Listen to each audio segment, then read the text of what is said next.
আজকে আমি আপনাদেরকে ডাল মাখনি দেখাবো। মাসকলাইয়ের ডাল, আমার এটা ছিলকা সহ কিছু আছে, এটাই হলো মেন। তারপর আমি এর সাথে একটু বুটের ডাল দিয়েছি, আর একটু মাসকলাইয়ের ডাল দিয়েছি ছিলাটা, এবং একটু মুগ ডাল দিয়েছি, এক মুঠা করে ওইগুলি। আর মেনলি যেটা ছিলকা সহ যে ডালটা, গ্রিন ডাল, এটাকে আমি বেশি দিয়েছি।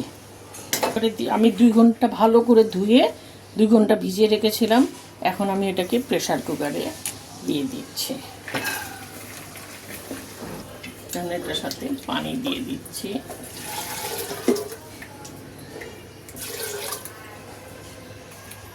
পানিটাও আমি বেশ 2-3 কাপের উপরে বেশি দিয়েছি। এখন আমি এর মধ্যে একটু লবণ দিচ্ছি, 1 চামচ মরিচের গুঁড়া দিচ্ছি, এবং 1 চামচ, আমার এই ছোট্ট চামচের মাপের 1 চামচ আমি গরম মশলার গুঁড়া দিচ্ছি। এখানে আমি আস্ত মশলা দিব না, জাস্ট গরম মশলার গুঁড়াটাই দিব। এটাকে আমি আর অল্প একটু পানি দিই, একটু পানি দিলাম। এটাকে আমি এখন বন্ধ করে দিই। এটাকে আমি বন্ধ করে দিলাম। এখন আমি চুলাটা জ্বালিয়ে দিচ্ছি, একটা সিটি, এখন আমি জোরে দিচ্ছি। একটা সিটি বাজার পরে চুলাটাকে আমি আস্তে করে দেব, এবং 15-20 মিনিটের জন্য আমি এটাকে চুলার মধ্যে রেখে দিব। ডালটা আমার সিদ্ধ হয়ে গেছে। এখন আমি এটাকে একটা ডাল ঘুটনি দিয়ে কিছুটা ঘেটে নিচ্ছি। আমার 5-6টা সিটি বেজেছে। পুরা ঘাটা লাগবে না, একটু দানা দানা থাকবে। সুন্দর সিদ্ধ হয়ে গেছে। অনেকের মধ্যে রাজমা দেয়, তা আমি রাজমাটা দিলাম না। সুন্দরভাবে এটাকে আমি ম্যাশ করে নিয়েছি। এখন আমি রান্নার দিকে যাব। এটা গরম থাকা অবস্থায় আমি অল্প একটু পানি দিয়ে নিচ্ছি। ডালটা আবার জমে যায়, তো এই জন্য একটু পানি দিয়ে নিচ্ছি আগেই। পরে আর দিব না, গরম থাকা অবস্থায় পানিটা দিয়ে নিচ্ছি।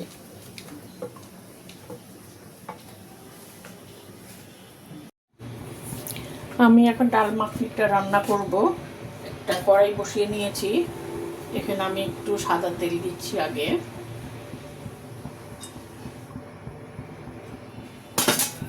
তারপরে এখানে আমি বাটার দিচ্ছি। বাটার দিলে ফ্লেভারটা ভালো হয়, যে একটু বাটার দিচ্ছি।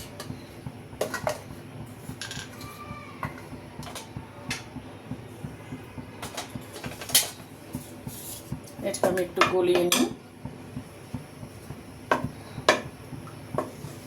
এখানে আমি ফোড়নের জন্য 2টা মরিচ দিয়ে দিচ্ছি, শুকনা মরিচ। একটু জিরা দিয়ে দিচ্ছি, একটু রসুন কুচি, একটু পেঁয়াজ কুচি দিচ্ছি। এটা একটু লাল হোক, ভাজা ভাজা হোক। এখন আমি এর মধ্যে 2 চামচ আদা রসুনের পেস্ট দিচ্ছি। ডাল অনুযায়ী দিবেন। আমার ডালটা তো বেশি একটু, এই জন্য আমি বেশি করে দিলাম। এটাকে আমি বারবার ভুনতে থাকবো যতক্ষণ আদা রসুনের গন্ধটা একটু চলে যায়। চুলাটা আস্তে করে দিই, একটু বেশি করে ভুনে নিই।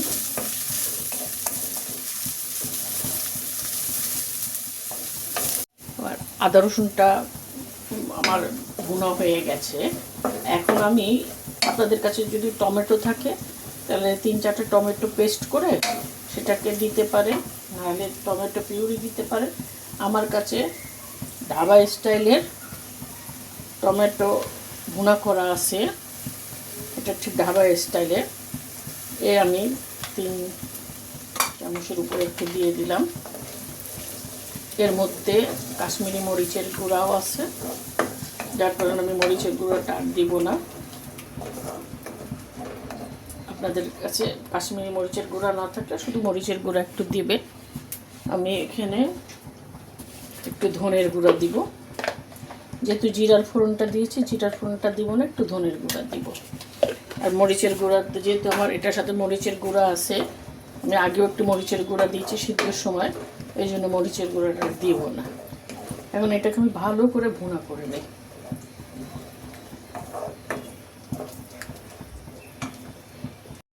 ভালো করে ভুনা করে নিই একটু। এটা ভুনা হয়ে গেছে, দেখেন তেল উঠে গেছে। এখন আমি ডালটাকে এর মধ্যে ঢেলে দিই। আপনারা অল্প করে রান্না করবেন, আমি একটু বেশি করেই রান্না করেছি।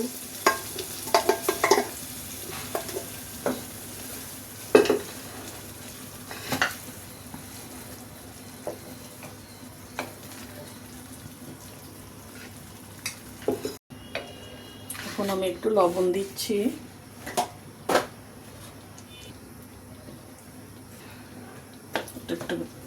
একটু নেড়ে নিই, ফুটিয়ে নিই।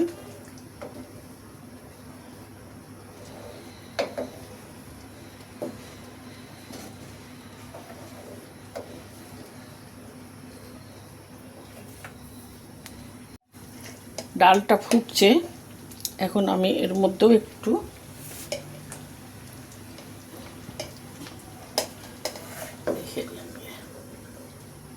ফুটে নিক। একটু বারবার নাড়তে হবে, যেহেতু ডাল নিচে না ধরে যায়। চুলাটাকে আমি আস্তে করেই রেখেছি। এখন পুরো ডালটাই ফুটে উঠেছে। এখন আমি এর মধ্যে আর একটু ফ্রেশ ক্রিম দিয়ে দিচ্ছি।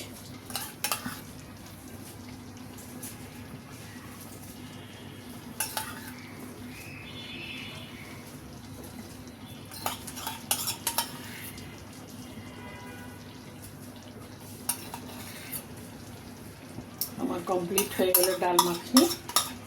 এটা রুটি দিয়ে, পরোটা দিয়ে, লুচি দিয়ে, যে কোনো কিছু দিয়ে এটা ডালটা আমরা খেতে পারি। যে কোনো মানে রুটি, পরোটা, নান রুটি, লুচি এগুলি দিয়ে আমরা এটা খেতে পারি।